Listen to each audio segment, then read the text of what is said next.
あなたはこの痛みに耐えることができるだろうか。1946年5月3日、アメリカ。若干17歳の少年ウィリー・フランシスはまさに死の瀬戸際にいました。実は彼、雇い主を殺害した罪を持つ死刑囚。そのため電気椅子により死刑が執行されていたんです。これで俺の人生ももう終わりか。しかしその1秒後、フランシスにとんでもない事態が起こるんです。その結果、アメリカ初の記録が生まれることにもなったこの事件。そしてフランシスは人々にこのように呼ばれることに。それは世界一痛い思いをした男。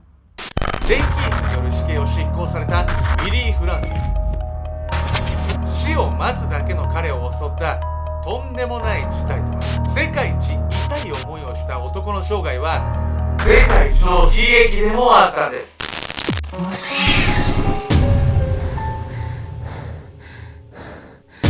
おっそす、仕事しすぎて肩甲骨が硬いよ、ケンちゃんです。肩甲骨剥がし、やみやみこです。グリグリ。本日ご紹介するのは世界一痛い思いをしたと言われるね、ウィリー・フランシスという男なんです。世界一痛い、それもうカラオケで洋楽しか歌わないやつより痛い。そういうのじゃない、精神的なやつじゃなくて物理的なね、やつなんですよ。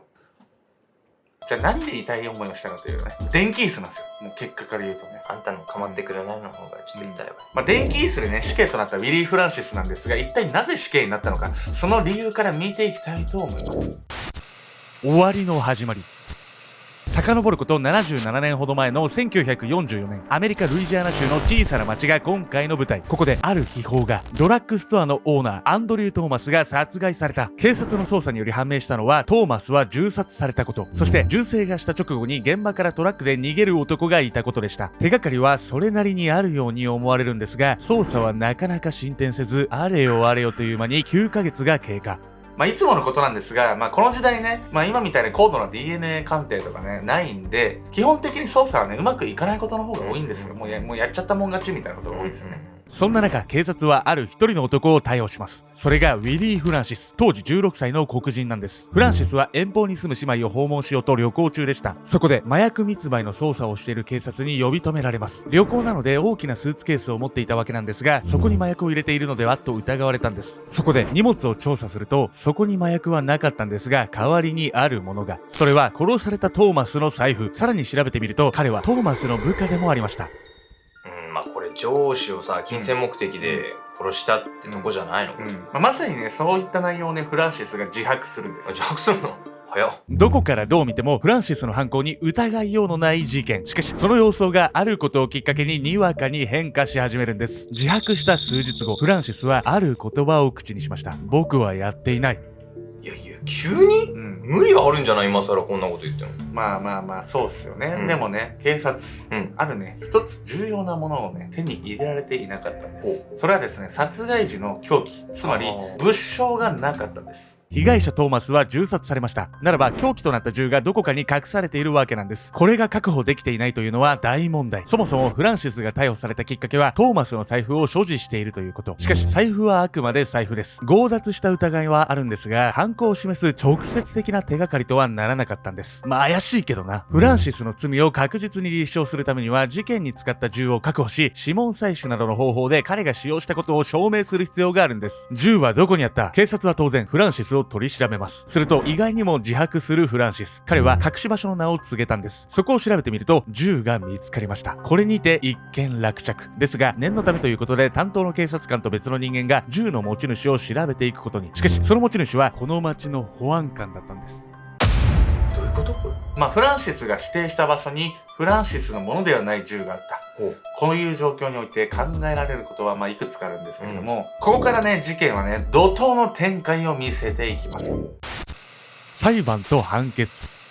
銃が保安官のものだった理由には2つの可能性が考えられるんです。1つはフランシスが嘘の場所を言ったこと。そこを探せば保安官の銃が見つかることを彼が知っており、捜査を攪乱させようとしたということなんです。そしてもう1つは警察が銃を自分たちで隠し、その場所を証言するようフランシスに強要させたというもの。つまり手がかりのでっち上げです。もうこっちだったらもう何信じていいか分かんないですよね、本当に。さて、どちらの説が真実なのでしょうか。なんか難しすぎて頭こんがらがってくるんだけど。ややこしいんですけどね、要するに、フランシスが自らの意思で自白してるのか、それとも警察による圧力を受けて自白してるのか、ここが大きなね、ポイントなんですよ。ここでポイントとなるのは、そもそもフランシスが容疑者である根拠。それは彼が殺人をしたと自白したからでした。ではもし自白をしていなかったら、その場合フランシスに疑いをかける理由は、被害者トーマスの部下であったこと、トーマスの財布を持っていたこと、この2点のみになるんです。彼が殺害して財布を奪ったということなのでしょうか。しかし犯に財布を譲り受けただけの可能性もあるんです。これだけでは全くはっきりしません。裁判でもフランシスの罪を立証することはできないんです。つまりフランシス犯人説の論拠は本人の自白頼りになってしまっているんです。ですがそうなると当然この疑問が生まれます。一体なぜフランシスはわざわざ自分が不利になるような自白をしたのか。この疑問にはこの答えしかないんです。最初から全て警察が自白を強要していた。いや出ました。もう警察の自白強要案件。マルゴメトリーに出てくる警察ね、怖いですよね。ちなみにね、保安官の銃だったというね、先ほどの銃なんですけど、なんとね、紛失されてしまって、これも何かこう、陰謀的なものを感じますよね。まるで何かの事実を隠すようでもありますよね。ですが、この自白強要説を立証できるような具体的根拠もないんです。そのため、依然フランシス不利のまま裁判を迎えることに、あとは弁護士の腕次第というわけなんです。そして裁判では、無罪である証拠はない感じっすね。なんと、弁護士が弁護をまさかの放棄。なんでやねん。その結果、12人の陪審員、そして裁判長の満場一致でフランシスは死刑となったんです。なんでやねん。いやいやおかしいでしょこれ。なんそういうことなんだってさ、いや死刑判決に賛成の人がそんな何人かいてもおかしくはないと思うけどさ、全員でしょ満場一致って。弁護士もやばいわよこれ。実はね、この事件なんですけど、当時のね、社会問題を大きく反映したものでもあるんです。身分の差。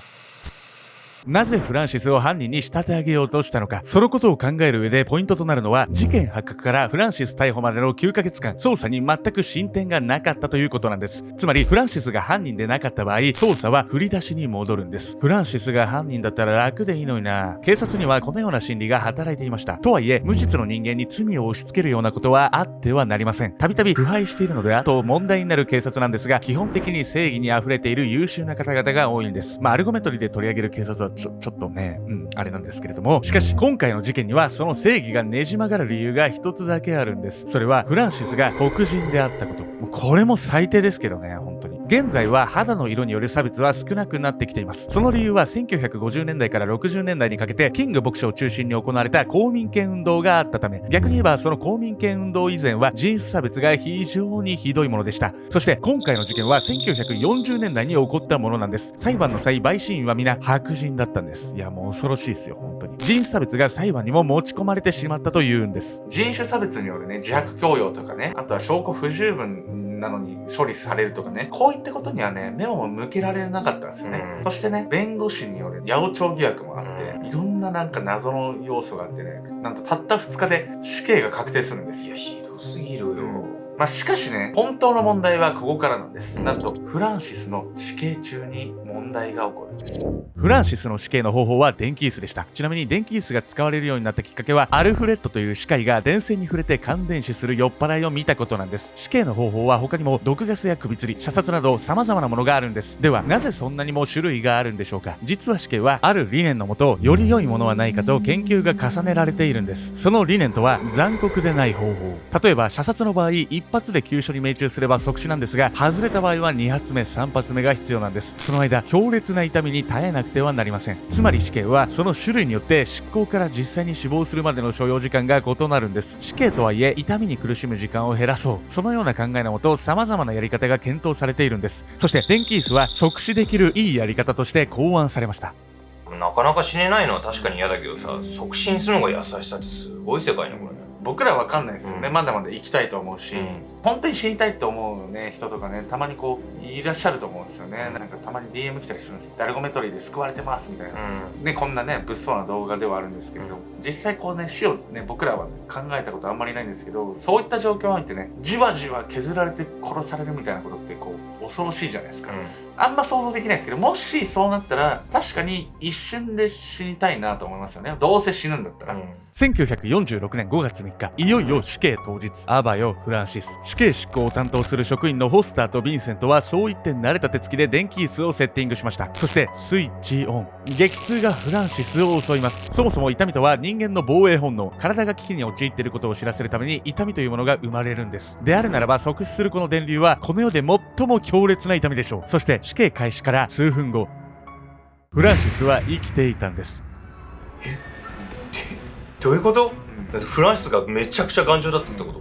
問題はねフランシス側とかじゃないんですよ、うん死刑執行側なんです。死刑執行を担当したホスターとヴィンセント、電気椅子のセッティングはこの2人が行いました。そして彼ら実はベロベロに酔っ払っていたんです。後に振り返って証言したところによると、ほとんどこの日の記憶がなかったというんです。もうクソ野郎だな本当に。そのためなんと電気椅子のセッティングに不備があったんです。そのせいでフランシスは死んで楽になることもできないまま、死直前のこの世で最も強い痛みに耐え続けることになるんです。1000くらいの針やピンで全身を刺されて、左足はカミソリの刃で刻まれているような痛みだった。初めに僕の腕が跳ね上がって、次に体全体が跳ね上がったんだ。そうすると振動が止まらなくなって跳ね続けて、もう死んだと思ったけど僕は生きていたんだ。後にフランシスはこのように証言したんです。いや話聞いてるだけで痛くなってくんだけど、この後どうなっちゃうわけ？もう死刑がね失敗したんで、この日はねスケジュールとしてはもうね罰になって、もう一回別の日にスケジュール組み立てましょうってことになったんですよね。再度の死刑を阻止するため立ち上がった人物がいました。その人がこちら、フランシスの友人バートランド・ド・ブラン。その職業は弁護士。ブランはより強固な弁護をするため事件を改めて調査したんです。すると驚きの事実が発覚したんです。被害者のトーマスは射殺されていたわけなんですが、その腕前は達人級。綺麗に急所を射抜かれていました。ところがフランシスは銃の素人。こんなゲートができるわけがないんです。さらにもう一つ決定的な事実が、犯人は現場からトラックで逃走したんですが、フランシスは車を運転できないんです。100% 犯人じゃないじゃないのこの人。あくまでもね先ほどまではフランシスが犯人ではないよってとこまでは濃厚だったんですけど、ブランのね再調査によってフランシスがどうこうとかじゃなくて、もう別に真犯人がいるってことまでが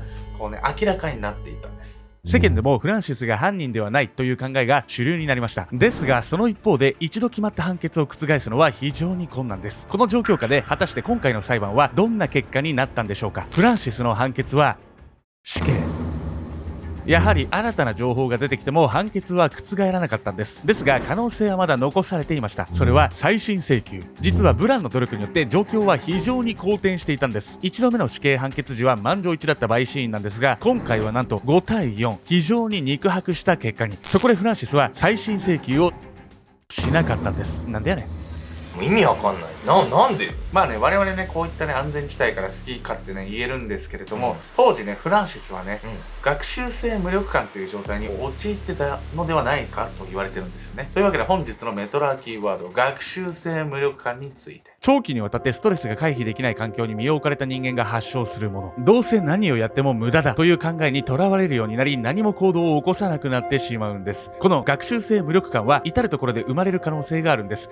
例えば職場、自分の仕事っぷりを上司にダメ出しされた際、次こそはうまくやろうと頑張ることが多いんじゃないでしょうか皆さん。しかしそのダメ出しが毎回になると、どうせ何をやっても怒られるよねという考えになって頑張らない方向にシフトしていってしまうんです。仕事以外にも勉強や部活、はたまた恋愛でも訪れる学習性無力感、これを避けるには小さなことでも行動の結果を認識することが重要なんです。例えば勉強、目標の点数は達成できていなかったとしても、どれだけ伸ばせたかに着目すれば努力が無駄ではなかったことが実感できるんです。今回の事件でフランシスは自らの無力感に苛まれる体験を幾度もしました。自白は強要され、内容をねじ曲げられ、裁判では弁護士に弁護を放棄され、挙句の果てに死刑が失敗。そしてとうとう2度目の裁判でも敗北したとなっては無気力になるのも当然のこと。その結果改めて電気椅子による死刑が決定。そして幸か不幸か今回は失敗しなかったんです。冤罪で死刑となり、その死刑は失敗され、精神的にも肉体的にも世界一痛い思いをしたフランシス。彼が死刑を受け入れた理由は学習性無力感の他にもう一つありました。これ以上結果がどうなるかで家族をストレスにさらしたくない。肌の色で差別されたフランシスの精神は誰よりも思いやりに満ちて高潔だったんです。